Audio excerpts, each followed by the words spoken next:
नमस्कार, स्वागत है आप सभी का हल्ला बोल प्राइम में। फिरंगी चले गए, अंग्रेज चले गए, लेकिन अपनी अंग्रेजी छोड़ के चले गए। सनातन धर्म से ही हम भारतीय हिंदी और संस्कृत पढ़ते आए हैं। न्यायालय विभाग में कई जगह तो सुधार हो गया है।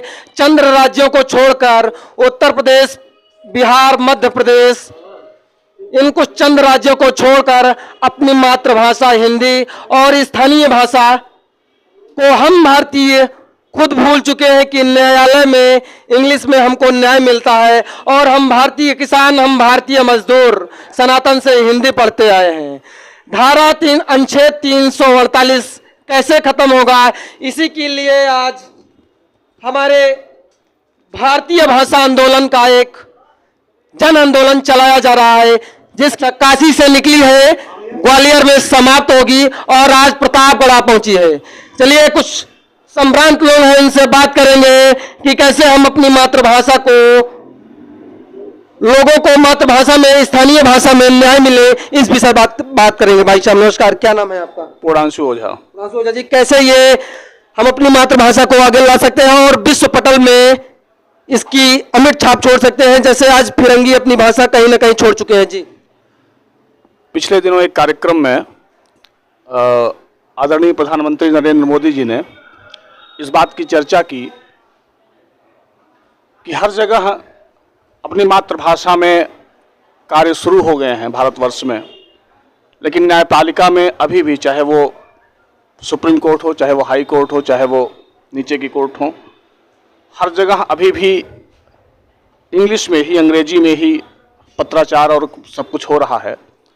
और कई बार इसके चलते बहुत सारे आमजन जो लोग भाषा से बहुत परिचित नहीं हैं, उनको अपने ही केस के बारे में बहुत चीज़ें पता नहीं चल पाती हैं, जिसका मुझे लगता है कि गलत असर अपने लोगों पे पड़ रहा है।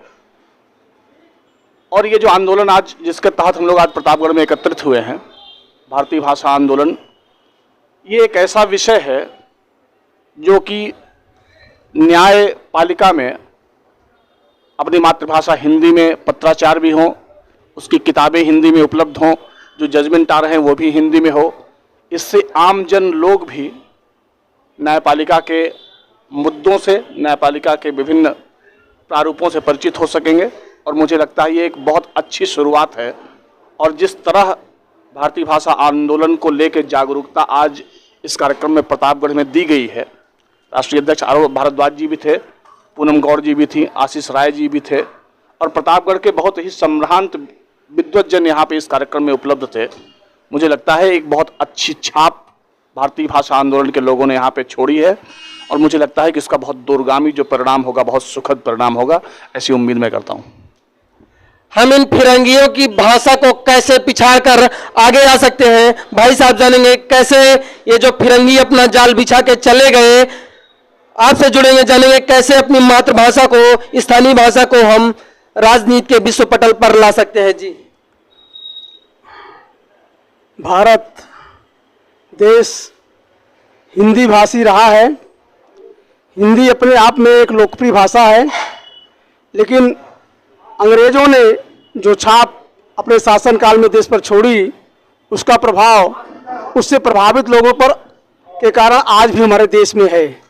और कुछ न कुछ उस निवर्तमान सरकार जो उसमें बनी, उस पर भी कुछ अंग्रेजों के क्रियाकलापों का प्रभाव था, जिसके कारण आज सुप्रीम कोर्ट में जो निर्णय होते हैं वो अंग्रेजी भाषा में होते हैं, जिसका प्रभाव और उसका अनुसरण हमारी जनता के बीच में नहीं हो पाता है। इसीलिए आंदोलन चलाया गया है और मैं इस आंदोलन के प्रति अपनी शुभकामनाएं और मंगल कामना व्यक्त करता हूं कि ये अपने आंदोलन में सफल होंगे। आगे आने वाले दिनों में सर्वोच्च न्यायालय में भी अंग्रेजी में कारोबार नहीं होंगे और उनके निर्णय हिंदी में ही होंगे, ये निश्चित है। जब उत्तर प्रदेश में, मध्य प्रदेश में, बिहार में हिंदी भाषा में न्याय मिल सकता है, तो अन्य राज्यों में क्यों नहीं मिल सकता है? जब राज्यों को भाषाई जो राज्य हैं, जो राज्यों का बंटवारा हुआ, एक समय हुआ, उनको भाषा के आधार पर बांटा जा सकता है, तो राज्यों में स्थानीय भाषा के आधार पर न्याय क्यों नहीं मिल सकता? इस पे क्या कहेंगे, आपकी क्या राय है? इसी की लड़ाई के लिए तो आंदोलन छेड़ा गया है। आगे आने वाले दिनों में सरकार का ध्यान इस आंदोलन के माध्यम से आकृष्ट होगा और आगे आने वाले दिनों में निर्णय निश्चित रूप से हिंदी भाषा में ही दिए जाएंगे। जी, हम होंगे कामयाब। भाई साहब, आपकी क्या राय है इस पे कि अंग्रेजों की चंगुल से जो ये इनकी भाषा है फिरंगियों को, इसको भारत से मुक्त कैसे किया जा सकता है? इस पे आपकी क्या राय है?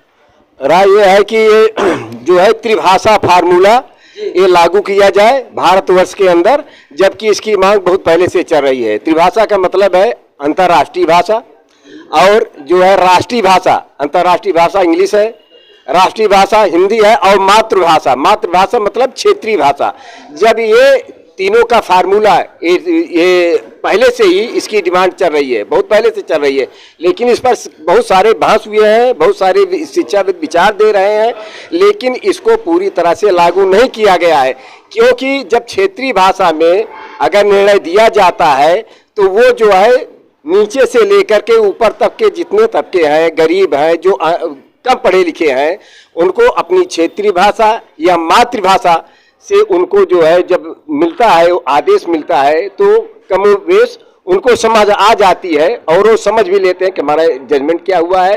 अब जैसे बैंकिंग का कार्य है, मैं आपसे बता रहा हूँ छोटी चीज, बैंकिंग में जाते हैं, लोन लेने के लिए जाते हैं, लोन के कागज पर सारा सब कुछ इंग्लिश में लिखा रहता है। अब उस पर क्या दस्तखत कर रहा है क्या नहीं है, भाई उसका गरज है, वो पढ़ नहीं पा रहा है, समझ नहीं पा रहा है, अंगूठा लगाया, दस्तखत किया, ना समझ में, कोई बहुत कम लोग जानते हैं। तो इस तरह से हर जगह जो क्षेत्रीय भाषा है उसका ख्याल, या मातृभाषा, मातृभाषा को क्षेत्रीय भाषा कहते हैं, ये त्रिभाषा एक फार्मूला दिया गया था, कोठारी आयोग से लेकर के आगे भी शिक्षा मित्रों ने दिया था, त्रिभाषा का फार्मूला लागू किया जाए। और जब तक त्रिभाषा का फार्मूला, अंतर्राष्ट्रीय भाषा, राष्ट्रीय भाषा हमारी हिंदी है ही, और हमारी मातृभाषा अर्थात क्षेत्रीय भाषा, जब तक ये तीनों को ढंग से नहीं लागू किया जाएगा, अनिवार्य नहीं किया जाएगा, ये विसंगतियां हमेशा के लिए बनी रहेंगी। हम इसके लिए संघर्षरत हैं, और ये जो इस समय किया गया है, ये भाषा के लिए जो लड़ाई लड़ी जा रही है बहुत पुरानी है, लेकिन अब ये जो आंदोलन का रूप लिया है, हमारी शुभकामना है कि ये जो काशी से चलकर ग्वालियर तक पहुंच रही है, इसको बल मिले और इसमें हम सफल हों। धन्यवाद। चलिए, आप सभी हमारे साथ जुड़े, आप सभी का बहुत बहुत धन्यवाद। देखते रहिए अल्लाह बोल प्राइम। जय हिंद, जय भारत।